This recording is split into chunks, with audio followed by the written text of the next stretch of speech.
¿Cómo les va? Bienvenidas, bienvenidos. Estamos iniciando una emisión más de Impacto Económico con todo el gusto, como siempre, de poder informarle. Mi nombre es Daniel Rosas y a nombre de este gran equipo les damos la más cordial bienvenida. Vamos a comenzar con los titulares de esta emisión. En nuestro mundo hoy, Alemania, la locomotora de Europa, pierde el humo en medio de una tormenta económica. En nuestro expediente económico estaremos abordando cómo Japón sufre una crisis del arroz, lo que ocasiona un aumento significativo del precio de este producto. Y en nuestro recorrido digital, el peso mexicano rompe la barrera de las 19 unidades y anota su mejor resultado en casi un año. De eso y más hablamos en esta emisión.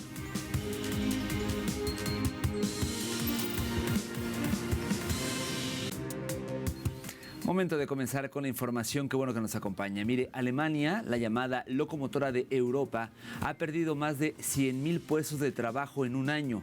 Está sumergida en una crisis que no deja impulsar el crecimiento económico nacional incluso, ni el de la Unión Europea como lo hacía hace años. Al final del primer trimestre de 2025, la industria alemana empleaba unos 5,5 millones de personas, 1,8% menos que el año anterior, según revela un estudio realizado recientemente por la empresa de auditoría y consultoría EY basado en datos de la Oficina Federal de Estadística. Igualmente, desde el 2019, el número de empleados se ha reducido en 217,000, lo que supone un descenso de 3,8%. Entre los ámbitos más afectados se encuentra la industria automotriz, que registró una pérdida neta de aproximadamente 45,400 empleos, casi 6% en un año. A finales de marzo, su fuerza de trabajo se redujo aproximadamente en 734,000 personas. El empleo también disminuyó significativamente en las industrias metalúrgicas y textil, en más de 4% cada una. Por otra parte, la experticia de la consultora calcula que se perderán al menos otros 70,000 puestos de trabajo en la industria antes de que termine este año.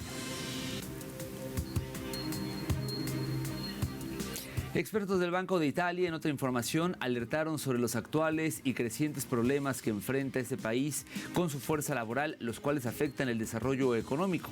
Un informe de esta institución financiera señala que si las tasas de participación por género y grupo de edad siguieran creciendo al mismo ritmo que en la última década, en igualdad de condiciones, el Producto Interno Bruto caería casi un 9% de aquí a 2050 o 1,6 puntos porcentuales per cápita. El análisis destaca que solo el 8,7% de los estudiantes entre 15 y 29 años trabaja o busca empleo durante sus estudios, en comparación con el 28,6% de media en la Unión Europea. Asimismo, el reporte recoge que el grupo de edad de 15 a 64 años, el 57,6% de las mujeres estaban activas en 2024, más de 13 puntos porcentuales menos que la media europea, y en el sur de Italia esta proporción aumenta y se ubica en 43,1 puntos porcentuales, lo que ilustra la gravedad del problema. Por otra parte, entre 2004 y 2024, la tasa de ocupación de las personas de 55 a 64 años aumentó en Italia del 31,7 al 61,3%. Está 8 puntos porcentuales por debajo de la media en la Unión Europea.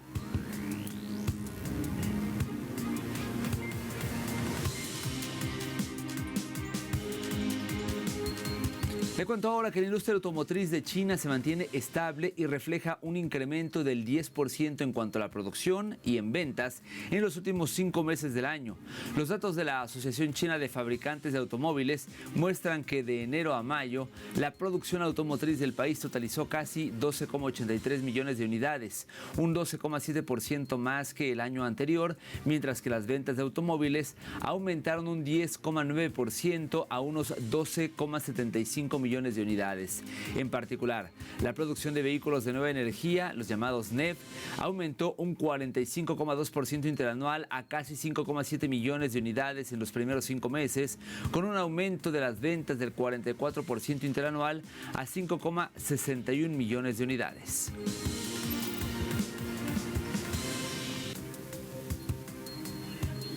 Le cuento ahora que refugiados en Kenia enfrentan una crisis alimentaria cada vez más fuerte, según Naciones Unidas, que también advierte que los fondos de ayuda son insuficientes. Más detalles en el siguiente informe. El Programa Mundial de Alimentos de las Naciones Unidas necesita urgentemente $44 millones para proporcionar raciones completas y restablecer la asistencia en efectivo para 720,000 refugiados hasta agosto. Sin fondos adicionales, se espera que las raciones de alimentos en especie se reduzcan a solo el 24% de las necesidades diarias este mes y se suspenderá toda la asistencia en efectivo. No hemos podido dar el 100% de nuestra canasta de alimentos durante mucho tiempo, muchos años. Pero en los últimos 2 años hemos tenido que reducir esa canasta al 40% de la canasta de alimentos mínima recomendada. Y ahora en junio, por primera vez pienso en la historia de ambos campamentos, en Dadaab y Kakuma. Vamos a tener que reducir al 28% la canasta de alimentos recomendada. Nunca hemos estado tan bajo. Así que podemos decirle cuáles pueden ser las consecuencias, pero nunca hemos visto el impacto total. Esto es devastador. La situación se ha agravado aún más con la importante reducción de los fondos asignados por la Agencia de los Estados Unidos para el Desarrollo Internacional por parte del presidente Donald Trump. Pero el problema no solo radica por la falta de apoyo de la institución, sino de otros organismos de la comunidad internacional. No es un inconveniente solo del país, es un dilema mundial y ahora mismo no veo una solución. Pero lo que sí sé es que si los países empiezan a aportar recursos como los que hemos tenido habitualmente en Kakuma y Dadaab, normalmente tardarán 6 meses en llegar. Por lo tanto, vamos a tener que firmar contratos hoy mismo con el donante que sea para que si están dando ayuda alimentaria se envíe a Mombasa y luego se lleve a los campamentos. Según las estimaciones del Programa de Alimentos de las Naciones Unidas, en algún momento, la población más vulnerable ya no tendrá comida en especie ni en efectivo, que es una de las modalidades de ayuda. Sin embargo, el número de refugiados y solicitantes de asilo en Kenia ha aumentado en más del 70% en los últimos 5 años, pasando de alrededor de 500,000 a 843,000, a medida que los conflictos y las crisis climáticas continúan impulsando el desplazamiento de países vecinos como Somalia y Sudán del Sur. Luego de esta información, permítanos hacer una primera pausa y al regreso, en nuestro expediente económico estaremos abordando cómo Japón sufre una llamada crisis del arroz, lo que ocasiona un aumento significativo en el precio de este producto. Ya volvemos.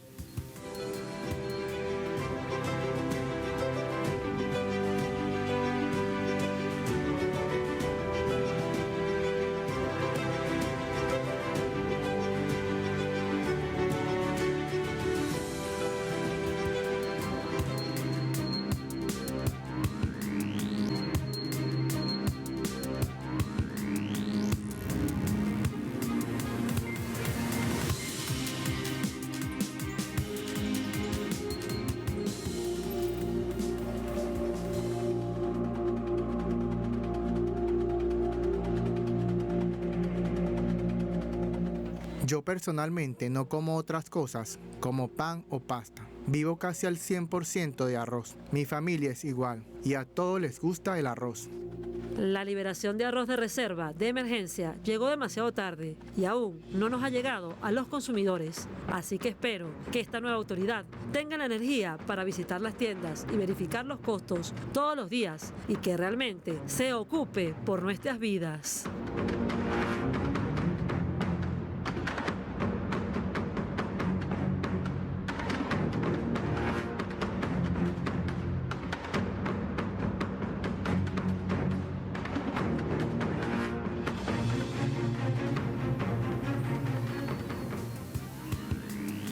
Desde el verano de 2024, Japón enfrenta la mayor escasez de arroz en décadas, perdiendo con ella el control de su precio, ya que este es un alimento básico y culturalmente significativo, hay que decirlo. La situación pone en riesgo no solo el consumo del grano, sino también el pilar económico que representa en esta nación. El precio medio de un saco de 5 kilogramos de arroz ha llegado a 4.214 yenes, lo que equivale a 25,78 euros. Y pese al costo, el gobierno insiste en mantener aranceles proteccionistas reducidas de 341 yenes por kilogramo a las importaciones, beneficiando a las poderosas cooperativas agrícolas, pero perjudicando a la población. Cabe destacar que la escasez de arroz suscita principalmente por la crisis climática, una fuerza laboral agrícola envejecida y también por la demanda turística, ya que desde el 2024 existe un récord de 3 millones de visitantes mensuales. Últimamente no he hecho ninguna comparación cuidadosa, pero creo que nuestro arroz nacional es más barato que el importado. Las cooperativas agrícolas de Japón deberían haberse centrado más en la comercialización agrícola con una producción a gran escala y altamente eficiente. Sin embargo, el sector agrícola japonés no ha logrado mantenerse al día, lo que ha resultado en una baja eficiencia en la producción. Revisemos solo algunas consecuencias. El arroz se disparó al menos un 90% en un año, pasando de 2.023 yenes por 5 kilogramos en 2023 a 4.285 yenes en mayo de 2025. En algunos casos, variedades premium alcanzaron los 5.000 yenes, lo que equivale a $35. Esta situación ha impactado los hogares de Japón, ya que consumen en promedio 50,9 kilogramos de arroz por persona al año, y el encarecimiento ha forzado a muchos a reducir su consumo o cambiar a alternativas más asequibles como fideos udon, yakisoba o arroz importado, afectando la dieta tradicional.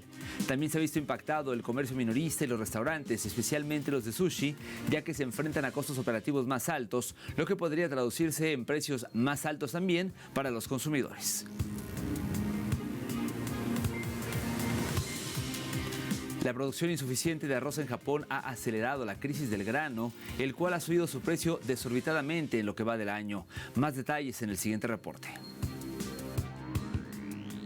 En Japón, el arroz forma parte de la dieta básica y tiene por tanto carácter de artículo de primera necesidad, razón por la cual una variación en su precio no origina una variación igualmente significativa en su demanda. Dicho de otro modo, cualquier variación de la oferta o la demanda tiene su reflejo en grandes fluctuaciones en el precio. Según los últimos datos del Ministerio de Agricultura, Silvicultura y Pesca, el precio medio al por menor del arroz vendido en supermercados de todo Japón alcanzó un nuevo máximo, alcanzando los 4.285 yenes, unos $29,97 estadounidenses por kilogramo en la semana que finalizó el 18 de mayo. Esto supone un aumento de 17 yenes con respecto a la semana anterior y el precio más alto desde que comenzaron los registros comparables en marzo de 2022.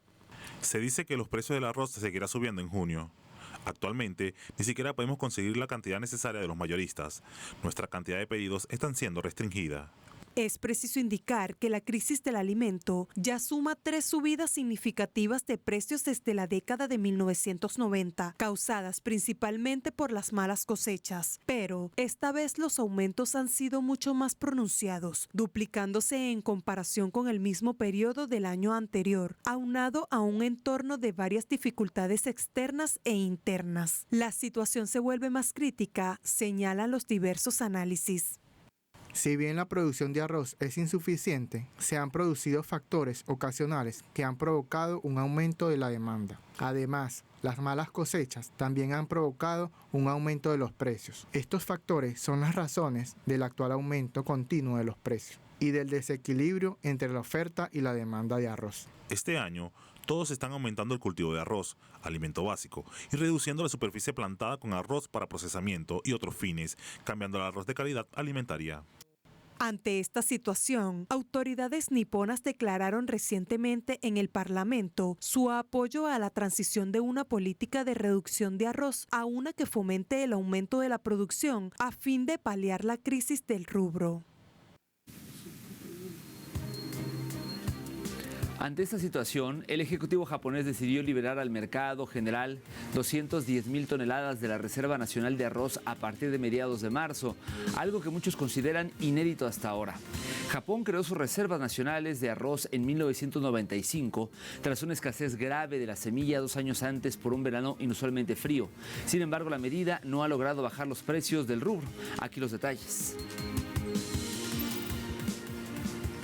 En enero de 2025, el gobierno de Japón decidió liberar arroz de sus reservas en caso de que se dieran problemas en la distribución de este cereal, imponiéndose la condición de recomprar durante los siguientes 12 meses tanto arroz como hubiera liberado, lo que en la práctica equivale a un préstamo del arroz en reserva. Pero, dado que la nueva norma permite que el arroz almacenado se distribuya también para uso comercial, se puede esperar que los precios al por menor sigan siendo altos, lo que fomentaría aún más la liberación de existencias. Además, el efecto económico del arroz de la reserva distribuido a los comedores de escuelas y hospitales, que venían soportando el aumento de los costos sin subir los precios, no es observable, atendiendo solamente al precio de venta al público. El precio del arroz apenas ha bajado después de la liberación de la reserva, en parte por el tiempo que ha requerido su distribución en el mercado, pero ha habido además otras dos causas. Por una parte, el cambio en los objetivos de la política gubernamental no ha venido acompañado de una revisión de la metodología empleada. En segundo lugar, la liberación se ha hecho sin haber procedido previamente a establecer índices de medición que permitieran comprobar su efectividad. Pienso que todo el mundo no tiene más remedio que adquirir arroz a un costo de 4.800 o 5.000 yenes por 5 kilos. Pero esto no es normal. Si esto continúa, dejaremos de comer arroz y puede alejarnos del consumo de arroz. Eso pienso. Y otro factor más es que la decisión de liberar arroz de la reserva fue tomada cuando la competencia por conseguir arroz de los productores había llegado a niveles muy altos. El arroz que, en los primeros pasos de la cadena de distribución, se había pagado ya a alto precio, continuó encareciéndose en los siguientes pasos. Veamos a continuación algunos testimonios de otras personas afectadas de una u otra forma por esta crisis del arroz en Japón. Escuche. La proporción de arroz se ha duplicado en comparación con el año pasado, a medida que el precio de compra en nuestro supermercado ha ido aumentando. El precio de venta en la tienda tiene que aumentar en consecuencia. Hemos estado esperando el arroz de reserva y esperamos que nos lo puedan entregar pronto. Debido a que el arroz es demasiado caro ahora, tenemos que reducir la cantidad de guarniciones. El arroz es realmente caro. Cuando lo compraba antes, pagaba la mitad de lo que cuesta ahora. Realmente espero que pueda volver al nivel de alrededor de 2.000 yenes. Tengo hijos en edad de escuela primaria y secundaria. Sus apetitos son cada vez más grandes, por lo que comen más y más. Espero que el arroz pueda volver al nivel anterior y estabilizarse. Todavía no hay arroz de reserva de 2.000 yenes, pero se espera que esté disponible entre mediados y finales de junio. Recibimos llamadas de clientes todos los días, o la gente viene directamente a la tienda para preguntar cuándo llegará el arroz reserva. La clave es el suministro de arroz reserva. Si hay suficiente arroz de reserva, el arroz en general puede disminuir, pero esto depende de la oferta de arroz de reserva. La inflación de un alimento básico en algunos casos se convierte en un problema, pero en este caso en particular de Japón, la del arroz se ha convertido en un asunto de Estado. ¿Qué pasará con el precio del arroz en el país nipón y hasta dónde llegará la subida de este rubro? Bueno, por supuesto, aquí en este espacio le daremos seguimiento a tan importante tema. Por lo pronto hacemos una segunda pausa, pero al regreso, como parte de nuestro recorrido digital, estaremos hablando del peso mexicano que rompió la barrera de las 19 unidades y anotó así su mejor resultado en casi un año. Ya volvemos.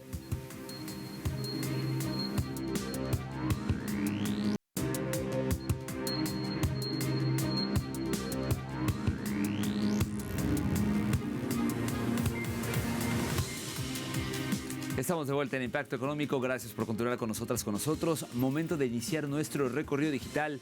Y hoy arrancamos con el portal Sputnik Mundo, que titula lo siguiente: el peso mexicano rompe la barrera de las 19 unidades y anota su mejor resultado en casi un año.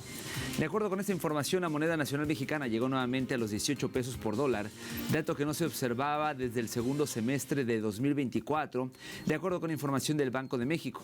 El peso mexicano finalizó la jornada en 18,92 unidades frente a la divisa estadounidense. Esto representa un alza de 0,75% respecto al día anterior, donde cerró con 19,06 unidades.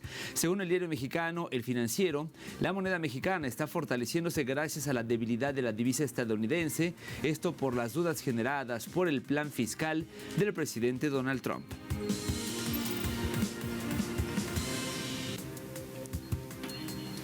Avanzamos con el diario venezolano, últimas noticias que reseña. Venezuela exportará fibra óptica. El país caribeño será el segundo país latinoamericano en exportar fibra óptica una vez instalada la fábrica en las instalaciones de la almacenadora Katia Lamar, en el estado de La Guaira, indicó el gobernador José Alejandro Terán durante un recorrido de inspección de las obras que se están construyendo actualmente.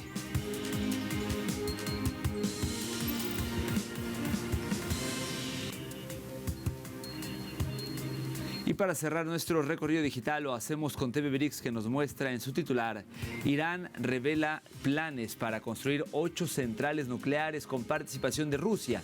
Así pues, Rusia construirá 8 centrales nucleares en Irán, de las cuales 4 estarán ubicadas en la región de Bushehr, al sur del país. Así lo declaró Ibrahim Rezai, miembro del Comité de Política Exterior y Seguridad Nacional. Se especifica que la construcción de las centrales se llevará a cabo conforme al acuerdo firmado con Rusia, y al mismo tiempo los bloques 2 y 3 de la central nuclear de Bushehr están siendo construidos completamente por empresas iraníes.